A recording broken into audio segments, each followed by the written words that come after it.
Queridos amigos, estamos ya en nuestro cuarto módulo, cuarto episodio, justamente de esta serie en donde hemos estado abordando cómo estudiar la Biblia y este concepto, ¿no?, de la semilla nos ha estado acompañando, sembrar la semilla y cómo esto nos ha permitido entonces iluminar esta dinámica de estudiar la Biblia con otra persona.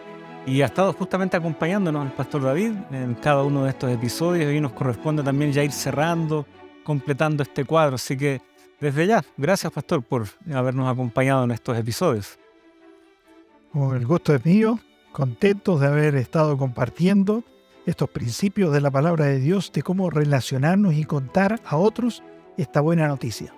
Y como siempre, por favor, vamos a orar, así que queridos amigos, acompáñenos para pedir que el Señor también esté con nosotros y sea un diálogo y un estudio enriquecedor. Vamos a orar. Señor, queremos invitarte una vez más a que estés con nosotros, que al abrir tu palabra, al seguir viendo cómo este concepto de la semilla logra iluminar nuestra comprensión respecto a tu palabra, a cómo tu palabra alcanza y transforma primero a nosotros, pero también a otros que tú puedes colocar en nuestro camino. Rogamos también la asistencia de tu Santo Espíritu. Danos la comprensión, pero también la disposición para actuar en tu nombre. Lo pedimos en Jesús. Amén. Amén. Muy bien, entonces la semilla, ¿no? Ese ha sido el título. Bajo esa figura hemos ido entendiendo varias realidades espirituales y también muy prácticas que están entretejidas. Lo espiritual, lo práctico no tienen por qué ser mundos apartes. ¿Cómo abordamos esto ahora desde una mirada bíblica y que, fiel a un principio de la propia Escritura, vaya desde el Génesis hasta el Apocalipsis, cubra todo de alguna manera lo que la palabra de Dios nos indica sobre este aspecto de compartir la palabra, de replicar esto en la vida de otros?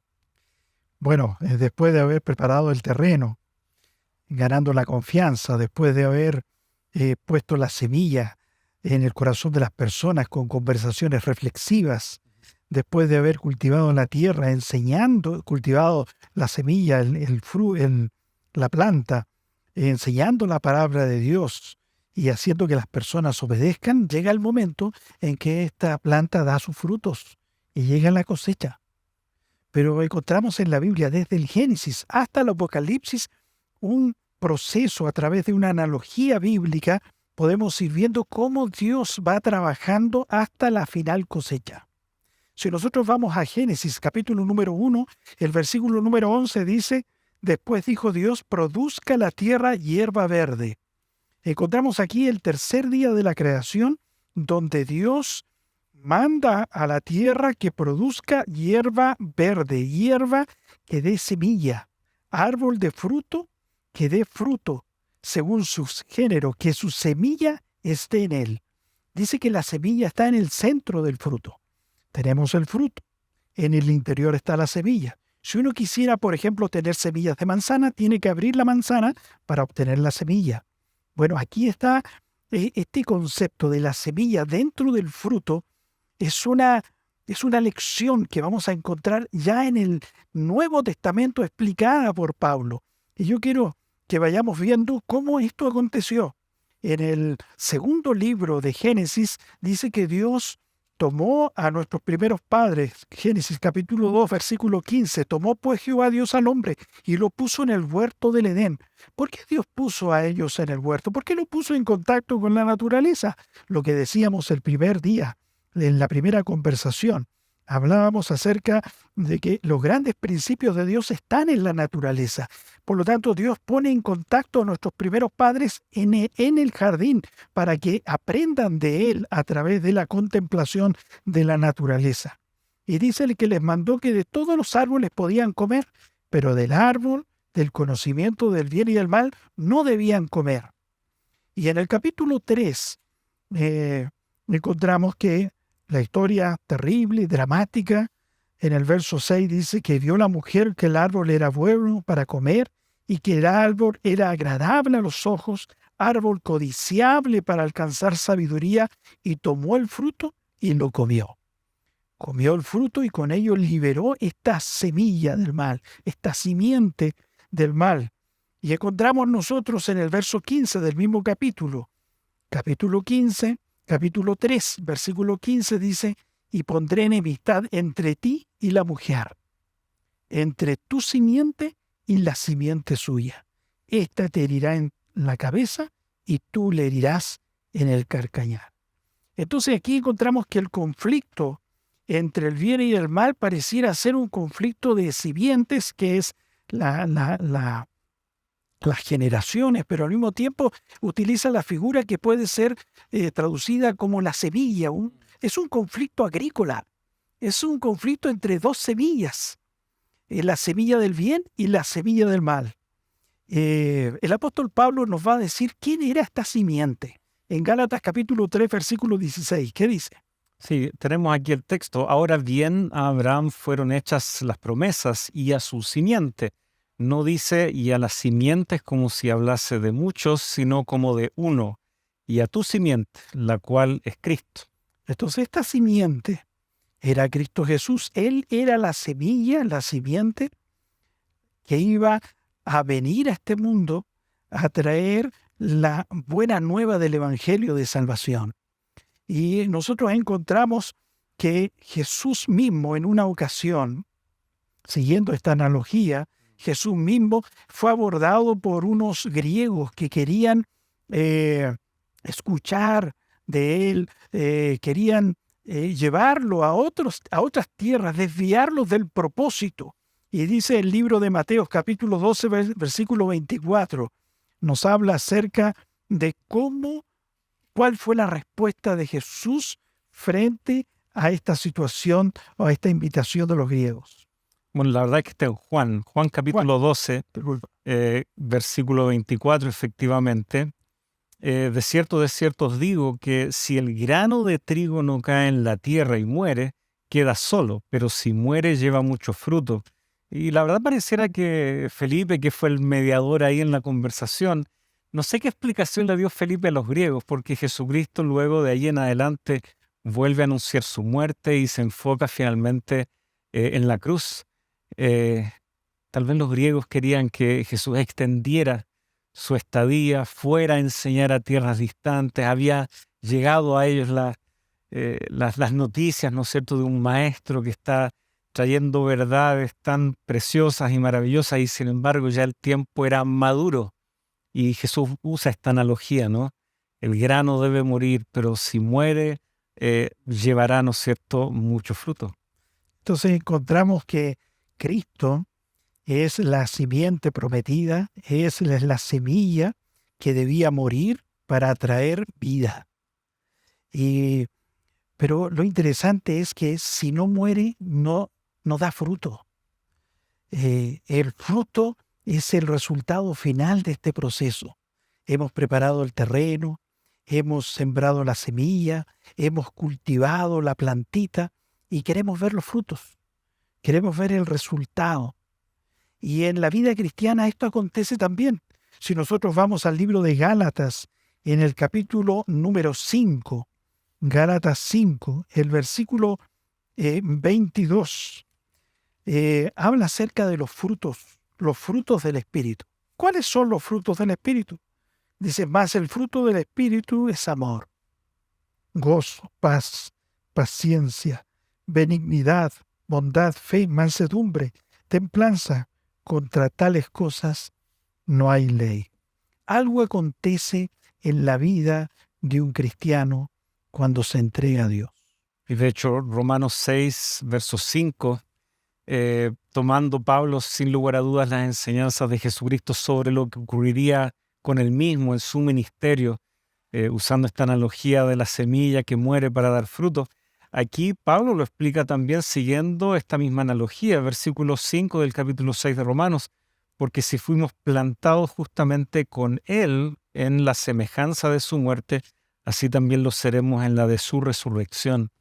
Solo eso hace posible los frutos también en la vida del cristiano. Cuando Cristo es plantado en el corazón, cuando la semilla, al igual que el soldado romano cuando estaba haciendo el hueco para poner la cruz, él pensaba que simplemente estaría colocando el madero, pero había un símbolo ahí. Cristo estaba siendo plantado, muriendo por nosotros para dar fruto. Y cuando nosotros, como dice en Romanos capítulo 6, morimos en el bautismo, somos muertos con Cristo, somos sepultados con Él y resucitamos, entonces experimentamos también esta muerte espiritual. Y Cristo nace en nuestro corazón para dar frutos. Estos frutos que son el resultado de la experiencia de habernos rendido a Cristo. Entonces, ¿qué sucede con una persona, Pablo? Cuando estamos llevando a una persona al conocimiento de Dios y esta persona se va acercando al Señor, va conociendo de Él, estamos cultivando este terreno, la persona va aprendiendo la palabra de Dios y está queriendo ponerla en práctica. Llega un momento en que su vida empieza a reflejar los frutos del Espíritu. El que antes era iracundo, ahora es amable. El que antes era intemperante, ahora es cuidadoso con su salud. Entonces la familia cambia, los hábitos cambian. El trato interpersonal con sus amigos es distinto y la gente empieza a ver los frutos del Espíritu en la vida de esa persona. Mira, yo recuerdo cuando era pequeño, había un camino que era el camino desde el colegio a la casa, y en la mitad de este camino había un níspero. Y cada vez que pasábamos por ese lugar, todos nosotros nos preparábamos para sacar nísperos. Pero ya pasado algunas semanas, el que se preparaba era el dueño del níspero también. Entonces nos espantaba. Entonces había que pasar rápido y a ver quién sacaba un par de nísperos y luego correr. Yo siempre le digo, si tú quieres plantar un árbol y comer manzanas, planta un manzano, pero no lo plantes cerca del cerco, porque otros van a comer de tus manzanas. ¿Por qué? Porque los frutos atraen a las personas. Si una persona está experimentando los frutos del Espíritu, porque Cristo nació en su corazón y aceptó a Jesús, esa persona va a atraer a otros. Oye, este es distinto. Ahora es amable, cariñoso, bondadoso. Los frutos del Espíritu atraen. Y las personas quieren tomar de este fruto. Y cuando comen de este fruto, ¿con qué se encuentran en el centro? Con la semilla. Y esta analogía, si la semilla es Cristo Jesús, vuelve a entrar en su corazón. Y esto es la reforestación espiritual, porque los frutos del Espíritu atraen a otros para que conozcan a Dios. Y cuando estos conocen a Dios, también Cristo nace en su corazón y ellos también darán frutos que plantarán en otras personas. Y así la cadena aumenta y este mundo que era un desierto de pecado será reforestado por Cristo Jesús.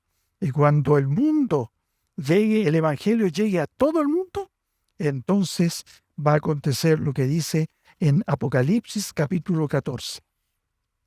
Apocalipsis capítulo 14, el verso 14 dice: miré, he aquí una nube blanca. Y ya sabemos que viene, ¿no es cierto? Una nube blanca. Y sobre la nube uno sentado semejante al Hijo del Hombre, que tenía en su cabeza una corona de oro y en su mano una hoz aguda. Y del templo salió otro ángel clamando a gran voz al que estaba sentado sobre la nube y le dijo: mete tu hoz y ciega la tierra, porque la hora de cegar ha llegado, pues la mies de la tierra está madura. Todo comenzó con una semilla en el jardín del Edén, prometida, que terminará en una gran cosecha en la segunda venida de Cristo. Pero lo que yo quisiera reflexionar en este momento es la importancia del testimonio. Todo este proceso de la preparación del terreno, de la siembra, del cultivo, todo este proceso transversalmente está impregnado de testimonio. Yo comparto los frutos del Espíritu. Son ellos la evidencia de que Cristo está actuando en la vida de las personas. Son ellos también la ejemplificación de cómo debe actuar el Espíritu Santo en la vida del que está estudiando. Y serán los frutos del Espíritu los que, por testimonio, darán el Evangelio a todo el mundo. Qué importante en tener vidas consecuentes entre lo que la Biblia dice y lo que hacemos. Cuando hay semejanza, entonces hay frutos del Espíritu. Alguien podría preguntar, ¿cuál es el secreto de un buen estudio bíblico? Los frutos del Espíritu. Mostrar, ejemplificar con mi vida cómo es ser un cristiano. Y creo que ahí se cierra el ciclo, ¿no? Lo que comenzó con una conversación, comillas decíamos, ¿no?, trivial, de lo común y corriente, y sin embargo desde ahí ya la persona percibió que quien le estaba hablando tenía algo distinto. Tenía esto que se llama el Evangelio, tenía esto de en una vida religiosa no aislada, no ajena a estos aspectos que ellos también podrían haber asociado, como tú mencionabas en nuestro primer diálogo, el ir al supermercado o atender ciertas necesidades básicas de la familia. Pero cuando alguien entiende que la religión no lo aleja de eso, sino que al final le enriquece la experiencia diaria y cotidiana, quiere saber más. Y sin embargo, paciencia era requerida y ese es uno de los frutos del Espíritu. El hecho de tener, ¿no es cierto?, esa paciencia para no tener solo una conversación, sino tal vez varias, para ir sembrando varias veces esa semilla y esa inquietud. Finalmente, cuando la persona ve que no son solo palabras a las cuales la estamos dirigiendo, sino que es una palabra que actúa, que ha transformado ya la vida de la persona que está al frente. La persona dice, sí, esto es creíble, esto funciona, esto realmente tiene poder, porque aquí hay una persona que enfrentando tal vez lo mismo, o incluso situaciones más difíciles que las que enfrento yo, y sin embargo ha sabido perseverar, y ahí están los frutos que se entregan por igual. Y ahí no hay que confundirlo con los dones que da el Espíritu, porque los dones, ahí sí, Dios que nos conoce sabe dónde podemos desempeñarnos mejor, pero los frutos del Espíritu son ofrecidos a todo cristiano. Qué lindo ver cómo se cierra este ciclo, ¿no? Y cómo esa persona ahora debiera estar también preparada para a su vez Mostrar compartir. los frutos del Espíritu. Ujú. Esos frutos del Espíritu, como tú bien dices, que son los que hacen que ese terreno áspero sea aplacado y sea ablandado por el poder del Espíritu Santo. Es maravilloso. Es el resultado de un compañerismo con Dios que hace posible que nosotros podamos también seguir compartiendo con otras personas. Así es. Así es, queridos amigos, han sido 4 episodios, 4 módulos, digámoslo así, muy didácticos, muy prácticos, así que gracias, Pastor David, ha sido, ¿no es cierto?, una clase, ¿no es cierto?, en donde los principios, los consejos, pasos que uno puede también tomar han brotado directamente de la palabra de Dios, y creo que ese era también el objetivo, ilustrar el propio proceso del estudio bíblico en este diálogo que hemos tenido, en esta serie con la Biblia abierta, en donde a través de esta analogía de la semilla pudimos ver cómo usted, su amigo, su familia que está ahí con ustedes también, pueden también abrir la palabra y compartir con otros el precioso Evangelio. Pastor David nos despide con una oración para cerrar este ciclo y que el Espíritu Santo siga desarrollando su obra en cada uno de nosotros. Oremos. Amante Padre que moras en los cielos, gracias por tu palabra. Gracias por Jesucristo, nuestro Salvador. Gracias por el poder del Espíritu Santo que transforma nuestra vida y trae los frutos del Espíritu, que son la manera de atraer personas al reino de los cielos. Señor, bendice a cada uno de los que aquí estamos y escuchamos tu palabra, para que podamos sentir el deseo de compartirla con otros. En el nombre de Jesús lo pedimos. Amén. Amén. Gracias, queridos amigos, por estar con nosotros, y será hasta una próxima ocasión en su programa Con la Biblia Abierta, que es traído a ustedes por la Facultad de Teología de la Universidad Adventista de Chile. Reciban nuestro aprecio, nuestro cariño, y será hasta una próxima ocasión.